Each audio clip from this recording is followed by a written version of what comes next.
Today we are going to learn about concept of diversity and types of diversity. Diversity by itself can mean many things. The definition itself is a form of diversity.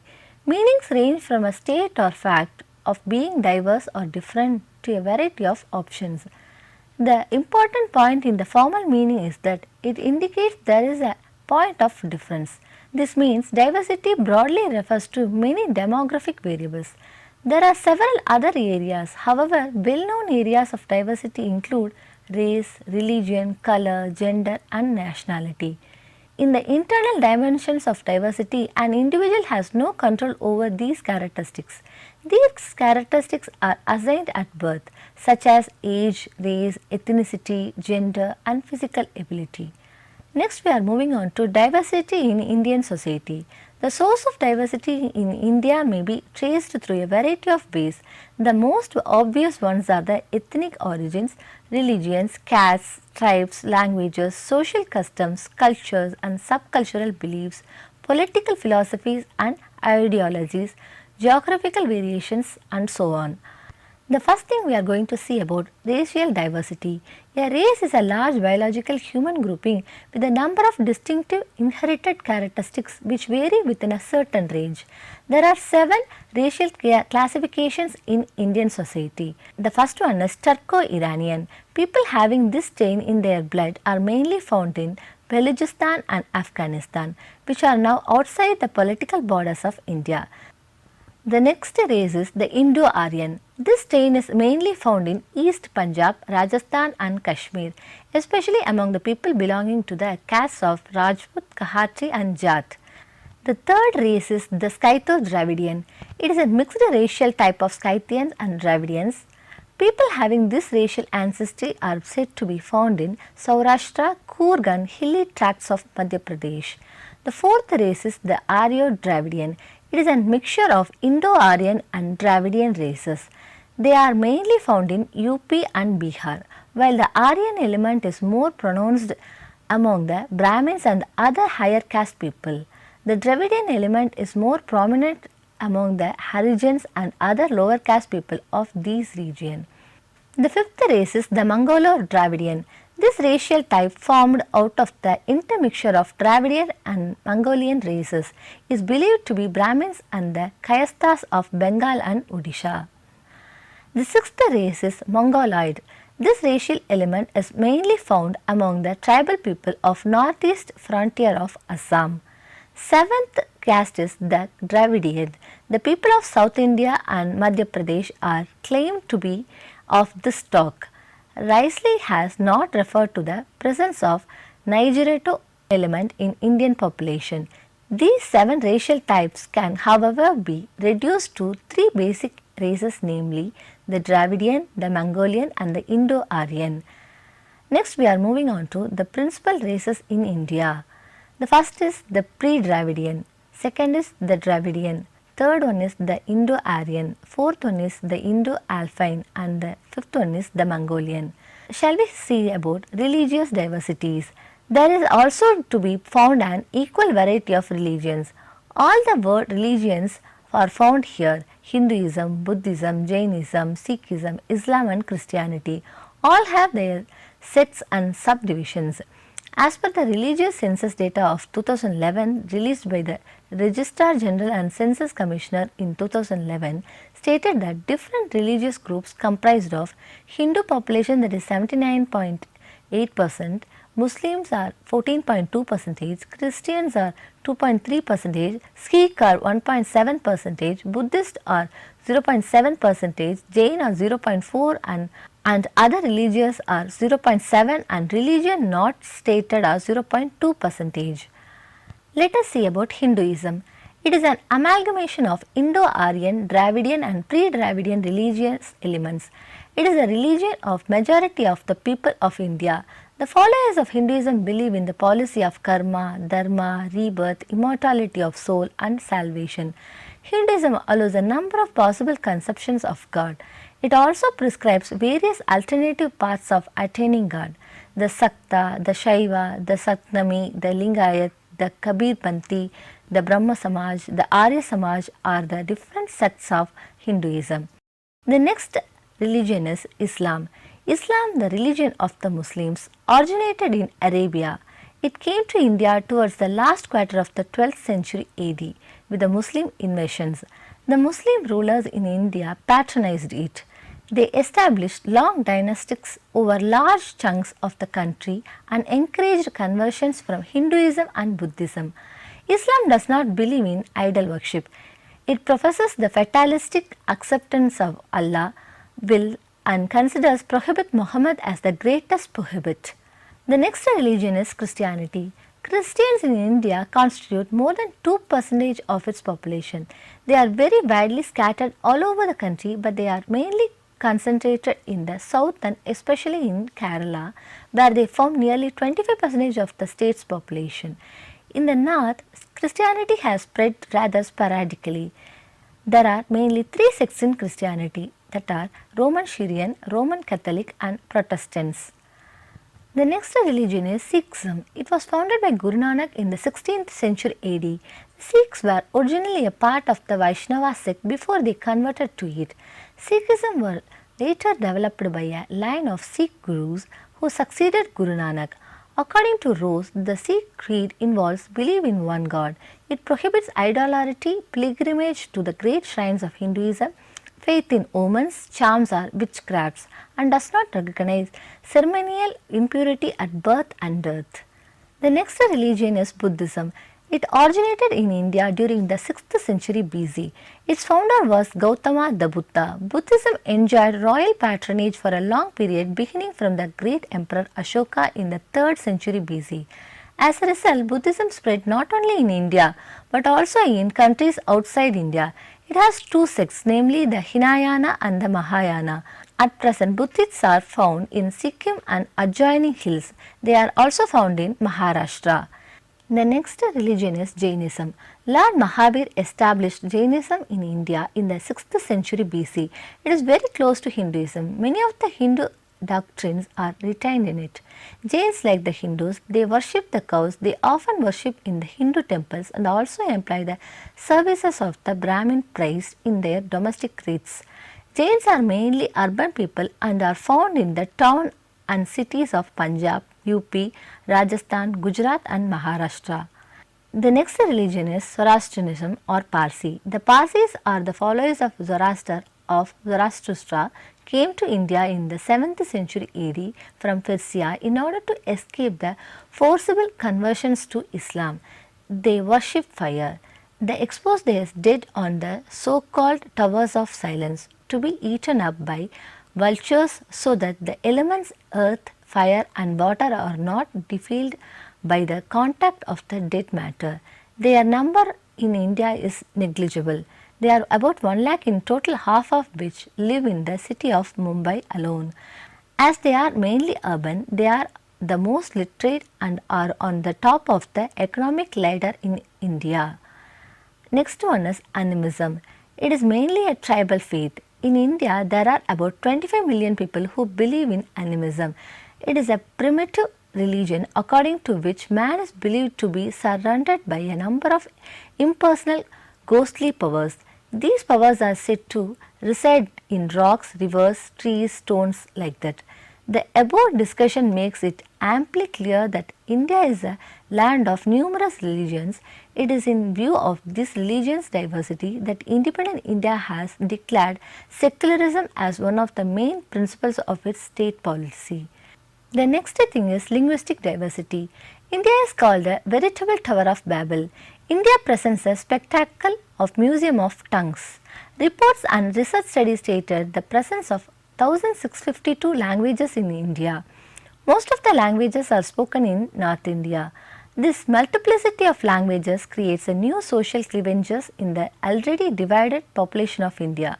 The Indian languages can, however, be grouped into 4 different speech families, that are the Indo-Aryan, the Dravidian, the Aztec and Sino-Tibetan.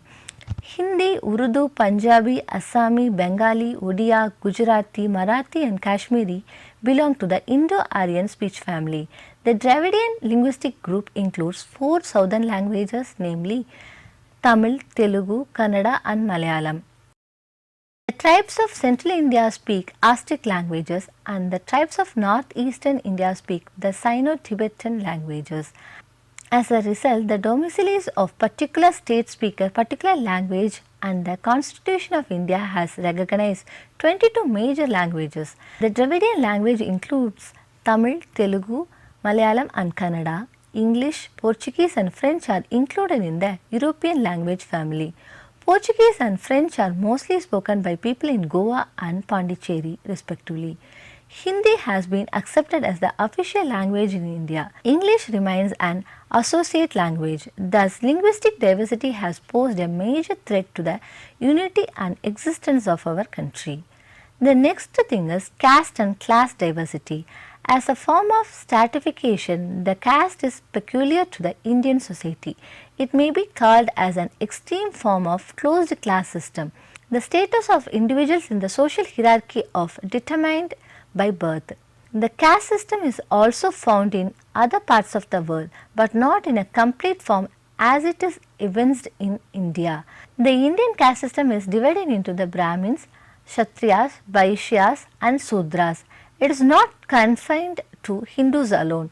We also find castes among other communities like Muslims, Christians and Sikhs. It is believed that there are about 3000 castes in India. From this, one can well imagine the extent of caste diversity in India. Every society classifies its population into different segments on the basis of occupation, wealth or education, which are considered predominant characteristics of class. Persons belonging to particular segment of society are pronounced as a separate class.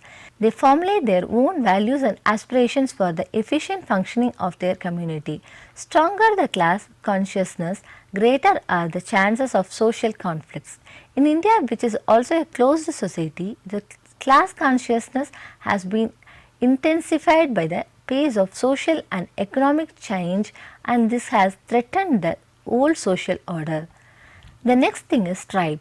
Tribes have been defined as a group of indigenous people with shallow history having common name, language and territory, tied by strong relationship bonds, practicing endogamy, having distinct customs, rituals and beliefs, simple social rank and political organization, common ownership of resources and technology. However, in India, many of these characteristics are shared by castes. This raises the problem as to how to distinguish them from castes. There have been other conceptual attempts to define tribes. They have been considered as a stage in the social and cultural evolution. Some others have considered that the production and consumption among the tribes are household based, and unlike peasants, they are not part of the wider economic, political and social network. Geographically, the tribes are concentrated in 5 regions, namely Himalayan region, Middle India, Western India, Southern India and the island regions. The next thing is geographical diversity.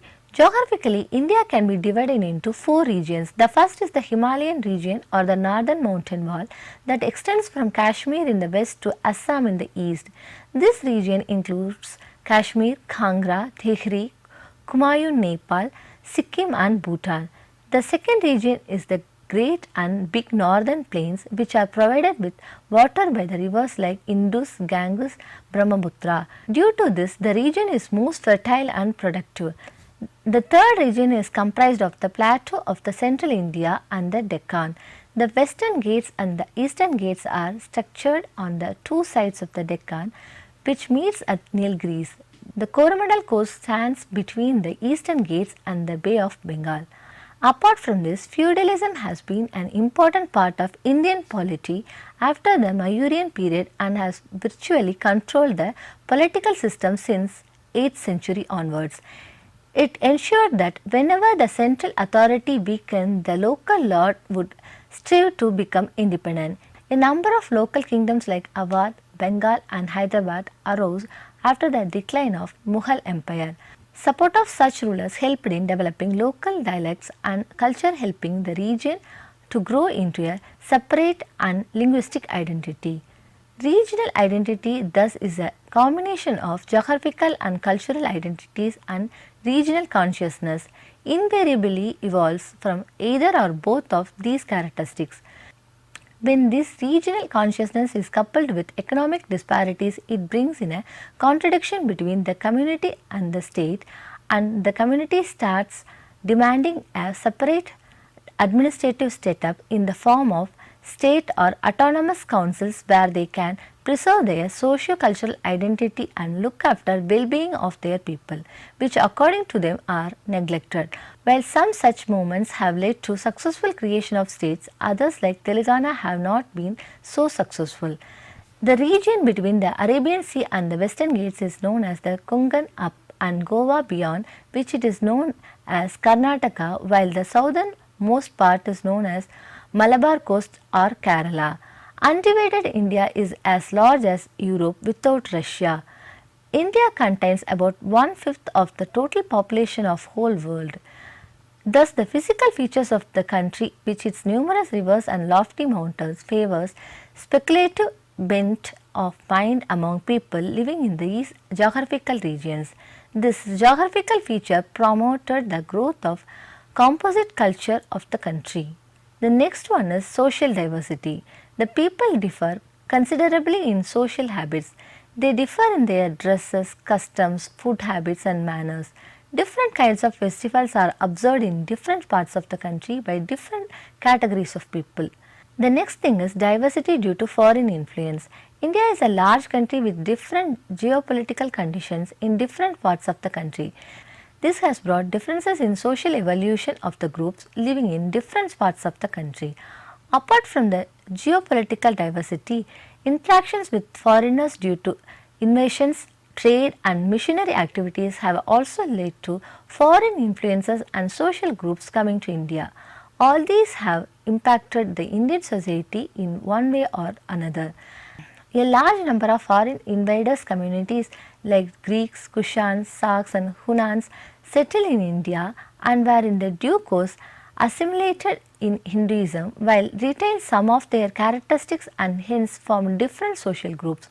Muslims maintained their separate religious identity but adapted themselves to Indian conditions, creating yet another category of social groups.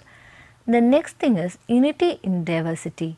The meaning of unity in diversity is existence of oneness even after various differences. India is the best example for this concept of unity in diversity. Unity in diversity is based on the concept where the individual or social differences in physical attributes, skin color, caste, creed, cultural and religion practices that is not looked upon as a conflict. Rather, these differences are looked upon as varieties that enrich the society and the nation as a whole. Unity in diversity is a very important principle because we all live in a diverse world and it is crucial to respect each other and support each other, no matter what our culture, background, gender, orientation or other differences may be. India is a large country. Different regions observe variations in climate. The spoken language of one state is quite different from that of another. They wear different types of garments. They celebrate different festivals and they perform varied religious rites. We can see very clearly here that people of different religions, creeds, castes, languages, cultures, lifestyle, dressing sense, faith in God, rituals of worship live together with harmony under one roof means on one land of India. People living in India are the children of one mother whom we call Mother India. India is a vast and most populated country of the world where people of different religions, that is Hinduism, Buddhism, Islam, Sikhism, Jainism, Christianity and Parsis live together, but everyone believes in one theory of Dharma and Karma.